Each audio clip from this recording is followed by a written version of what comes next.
This is Starfield. We're here on Xbox Series S. Be sure to like the video. Subscribing is great as well.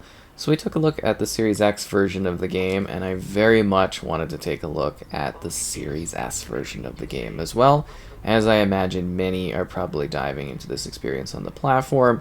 And this is such a mighty game, and well, I kind of am really into Starfield.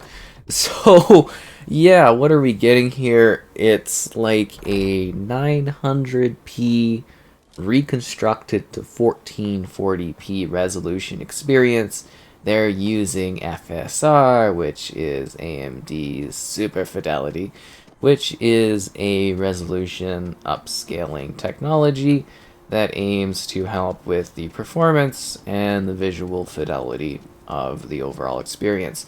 It is at 30 FPS, and there will be drops and whatnot that you experience while you are playing the game in certain areas and situations and whatnot, which seem to be kind of in line with what we're seeing on the Series X version as well. Obviously, this is a lower resolution, and you can kind of tell that with a lot of the jaggedy kind of lines and stuff that are present, and in general, just the lower kind of resolution quality within the environment. But you know what? It's still a pretty good looking game. It's actually kind of impressive for the Series S. But yeah, I think as you can already tell, performance and whatnot is not necessarily going to be perfect at 30 FPS, and I think this is like with the Series X, a situation where I can't see a 60 FPS mode being present, but I'd sure love them to try like a 40 FPS mode. I think would be a really great idea. For those that have TVs that support that sort of feature, it would be nice. Also notice that it seems like it's less dense on the Series S, like kind of quieter in terms of like assets and people and stuff. It seems a little kind of emptier. So that was definitely something I noticed. So there you go, from a tech perspective. Oh, HDR support as well, which is something I thought I should mention. So Starfield is kind of really awesome. I mean, this game is strangely addicting. It's the space game of my dreams. Like, I've obviously, if you've done the Series X review, obviously this is going to be along those lines. But if you haven't, when I was younger, I would often think of like kind of what games could be. We already talked to you before. Anyways, yeah, we're always looking at video games, or at least I was always looking at video games from the perspective of like what they could be or what they could become.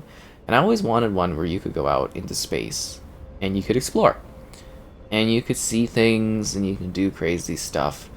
And that's largely what this game is. Now, it's not necessarily like perfect in capturing that, as the game does have its share of crashes and little bugs here or there, and there's quite a bit of loading because it's not like a seamless experience. So like if you want to go somewhere, and I think you've kind of seen this already, let's say you're on a planet, you have to go to your ship, or you can kind of fast travel out of there, but you got to go from like land to loading screen to space to planet to loading. Like it's loading screen on loading screen on like loading screen, and like it's pretty quick on the Series S. Like it's decently snappy here, just like it is on the larger console as well.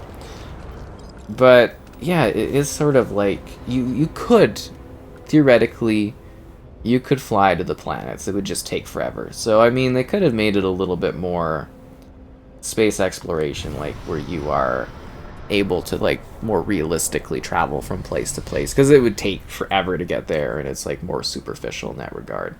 So it would have been nice to have more of a sense of space travel, but at the same time I don't know how exciting that would be for people to do. And just there is this level of like tediousness in regards to like managing inventory. You can get over encumbered constantly, and then you're like dying for oxygen deprivation and all that other stuff. And Yeah, you can make it better with skills, but it still doesn't sort of help. And I will say this game does have a genuinely impressive skill system. Like, you do all this crazy stuff with your skills. So here are the skills. And it may look like I haven't done a lot, but I am a decently high level. And every skill has like 4 skill levels, and you need to like rank up the skill levels by doing stuff. And you get like 1 skill point per level, and there's all these different trees, and it feels like it takes forever to get to higher like skill levels, which is just, it's a little crazy that that sort of thing happens, because it does take quite a long time to actually get to unlocking everything and getting all your abilities going. But I'd say for the Series S, this is actually like a pretty good showcase of what this little console can do. You know, it's got the full scale of the game, which is impressive in itself. Like this is a massive game. Like it's huge. And we're only really even brushing along the surface of what you can really do in this sort of game. Because not only is there space battles, but you can visit any of the over 1,000 planets that are present in this game. And you can go on any of them. They give you these large spaces, and you can leave, and you can go to a different part of the planet, and it'll generate another set of spaces that you can go through. So you can theoretically explore the entirety of a planet if you would so like to do so. It's genuinely impressive and vast in scale. Like, it really does feel almost endless. To some degree, I could imagine some would wish maybe space was a little bit more intensive, because it really does feel like it's just set up for these occasional space battles you do, which are either too difficult or too easy. I have the New Game Plus kind of ship, so it's a lot easier to do this kind of stuff. And I am one of those individuals that does recommend that you rush right through the main story to get to New Game Plus, because the perks and the features and everything like that are great. And a fair warning that like everything you get and whatnot resets if you go to New Game Plus. Only your skills and stuff persist. So like if you spend time customizing your dream home and stuff, it all goes away, which is not ideal in my opinion, and a bit of a pain. So just trying to give you fair warning in that regard. So that is my opinion on that particular matter. Oh, and also it can be so tedious to travel, because sometimes you have to set up like from system to system to system and whatnot, and it's this whole thing. And there is a lot of complexity to this game. Like, it can be daunting. Like, there's an outpost system where you are essentially creating these like mining places, or places where crew work, and you have your own crew on your ship. And then you have to like go to these places and kind of get resources for these outposts. And the outpost building is like its whole thing. And then if you have like a dream home, there's like traits that you pick at the beginning of the game. I picked the dream home, the parents, and also the greatest fan, who's just a crazy fan. You can pick whatever traits you want. You can pick whatever character you want. There's full levels of customization and personalization, and then while you're playing, you can go in and you can change everything up if you'd like to. It really is up to you. But yeah, as I was mentioning, like Dream Home setup, it's really cool and it's really in depth, and it feels like The Sims in space. Like, it's its whole own thing. If we have time, we'll show that off during the video. But you really can like literally place objects in your environment, build stuff in your environment, and that in itself is really, really quite cool that you're able to do that sort of thing. It really does, again, feel like its whole own game within the game, and that's present across the dream home or the outposts that you create within the experience, which is wild. But yeah, you literally can go anywhere. It's super cool. Like, you're not held back by any sort of real standards. You literally can just explore. And we've done a lot of chatting, and we haven't even really dove into like the narrative elements. There's also companions. I've got Sarah here, whom I'm married to now, as that was a whole storyline. I still think Bethesda needs to do some more work on their romance stuff. It's getting better, but I would really like to come in and consult on that, because I think, there's a lot of work to be done. There's a nice photo mode. There's a full scanning system that will allow you to like find resources and mine resources. And depending on the type of planet you get, there's going to be different stuff going on. That's why I'm saying this game is just so ridiculously open and endless. It's just like, you can have planets with creatures. You can have barren rocklands, you can have ones with trees, you can have ones there's tons of pirates, or maybe there's a weird quest. I went to like a diner, I ordered a food thing, and then I was like, hey, any gossip? And I went on like a couple hour mission. It was crazy. And there's just like, there's a bunch of like main cities, and because they've essentially what they've done is it's a level of procedural generation to create these, you know, vast interconnected solar systems. And then they've gone in and they've touched them and built upon them and created things within them that you're able to explore and do and take part of in. And I think that just really is a beautiful way to handle this. And I'm at well over 2 days of actual game time at this point, and I still just really cannot quite get enough of this game. It is just, as I said, kind of everything I've ever wanted in regards to a space simulation type experience. It, you know, it has elements that are a little tedious. It has things that, like, you know, aren't perfect, but, you know, it just really is a great game that I want to consistently spend time playing. Another thing that is slightly annoying is the checkpoint system is either really good or really, really annoying, and you have to, like, redo conversation chats with people that can be really extensive, or redo whole areas, and the checkpoint system could use a little bit of work, especially if there's crashes that pop up while you're playing. That aspect of it can be a little annoying for sure. So let's dive into, I guess, combat, because we're actually fighting now.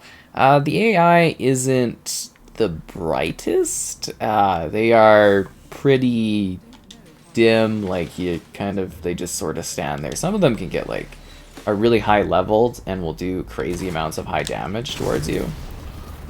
And then like some of them are just like cannon fodder, which is fine because I spent most of my time exploring environments to gather resources and not necessarily be impacted by the enemies. But there's a good variety of different factions and enemies and things that you'll take out across your journey, and you'll get a bunch of different weapons, and there's, you know, full in-depth like weapon personalization and improvement as you modify and enhance weapons, craft like different outfits and, you know, spaceships and stuff like that. And then with perks, you know, you kind of improve your character beyond that to have more abilities. It really, really is quite extensive. And keep in mind, too, that my character is actually pretty buffed up at this point. Like, I've got a lot going on for me. But combat is kind of a fun thing. There's, like, mech stuff, and there's alien creatures, and, you know, it really does have a lot going on in it gameplay-wise. As I've said many, many times, this experience is just really, really quite vast. And I gotta say, even though there is a big resolution bump down from what I'm used to, the Series S version of this game actually is quite impressive. Like, this, as I said at the beginning, this really kind of does showcase what the Series S can do. Very, very, you know, good job on this one, I must say. Like, this is what this console kind of needs, is titles like this that can actually show off, you know, what the device is actually capable of, which is pretty cool. And there is like just such a vast variety of things you can do in this game, like I've mentioned many times. But, you know, there is an element of like, essentially, you can just like endlessly do extra like missions for factions, because there's the main story, which we haven't even dove into again. But there's also like these various factions you can do. So we're just doing some bounty missions, but like each of the factions might have literally like a several-hour narrative that you can find yourself doing. Wow, I am really having some trouble here. And those themselves are really in-depth and full scale, and then from doing those, you'll get extra, you know, bounty missions on top of that. So you can kind of keep going and having more and more things. Or you could just explore and find a planet with enemies and pirates or something, and you can go and kill them, and it's totally up to you. Or you can just fly around, you can just explore, you can craft, you can build, you can do whatever you want. Starfield really is one of those games where it's like, it is what you make it, you know? It is the game you want it to be, it's the game that you maybe don't want it to be, I don't know. It's got a whole bunch of stuff to it, and it's genuinely just ultimately really impressive. I really do just love this game ever so much. It is crazy, the stuff you can do with it, and the things you can see, and like, you're not really shackled to having to really do anything. Like, I can just, well, I can't fast travel during combat, but like I could just go on that planet and I could just fly to it and just like, you know, explore it and shoot some things and find some stuff or just scavenge. And it's wild that something like this exists, and it's wild that something like this plays to the degree that it does. Now, from a story perspective, I really did find this game to be quite engaging. To me, the main narrative was about 20 hours or so. It could be less, depending on if you know what you're doing or if you're fooling around. And as I did mention, I am one of those that believe that the real fun of this game does begin once you get into that new Game Plus territory and you continue to explore, because then you get a little bit more freedom and you get some certain abilities and powers and stuff that you can work towards. And there are elements of New Game Plus kind of going beyond the traditional just New Game Plus. But for me, it's one New Game Plus and I'm good to go. But yeah, and that all ties into the overall narrative. And it makes sense when you actually play the game and understand what's going on. And, you know, it unveils itself to you over time. It's really, really quite cool and engaging. I really, really did love this game from a story perspective and from a gameplay perspective. But I feel more free now that I'm going out and doing faction missions, doing side objectives, side story stuff, or just exploring. That's one thing I actually kind of feel like I really don't do enough of in this game, but I love to, is just like kind of taking in the worlds, like the planets. And I could literally say worlds as in worlds because there's so many of them. Like, there's not really any other game out there that does what this game does as an actual functional experience. It is miraculous that this exists as it does. It really genuinely is one of the craziest games I've ever played. Just in terms of scope and concept and design, there's just not anything else out there like it. It's the space game I always dreamed of being able to play, and it's just present and available. I went too far back out. The star map, it takes a little bit to get used to it. The cities could use maps too, honestly. The cities could definitely use maps. But, like, you know, like, each of these places is like a set of planets, a set of locations, things you can explore and interact with, all with their own possible quests or storylines or things that you can run into. And it's crazy. It really, really is genuinely impressive what this experience has to offer for you to play and see. And it's something where it literally, I kind of like The Witcher, in the sense that, like, I can venture off on a few hour, just, you know, meandering side adventure or goal and just have fun doing it. Like, I don't feel as though I specifically have to do anything. I can just, you know, do whatever I want. It's a really genuinely beautiful experience. It's one that I think is a lot of fun. And it just offers so many things. Like, this is the Outpost building. We barely, you know, got to it, but I wanted to show off a little bit of it at least. But you've got all these different objects and areas of building, and then there's researching to build more, and then you have to have supplies, and then you can do supply lines. And, like, this is Earth, by the way, if you were kind of wondering. But yeah, it is really, really such a fascinating game, and it feels so big, and it feels like I could literally probably play this forever. And I would just, like, you know, you have a whole day where you explore like one planet and just take that in if you want to, or explore another planet, and you're just completely free to take in the game, and it's beautiful. Like, it really is quite a beautiful game. You know, even here on the Series S with the, you know, like a bit of a lowered resolution, it's still such a genuinely, you know, impressive offering, and, you know, such a visual set piece. It's really, really quite great. You know, I continue to be impressed by this game, needless to say. Like, I could literally just sit here and play it probably endlessly, and I just wouldn't get bored of it. Like, I'm, you know, well over 2 days straight of, like, full time into this game, and I still just kind of want to keep going out there and heading into the unknown and seeing what else is out there waiting for me, because it feels like there's just more and more. It's such a well-crafted role-playing experience, but, you know, it does have its issues here or there, like I've mentioned, but I think it really does deliver something that is just so cool from those that love space. I really love this experience so much.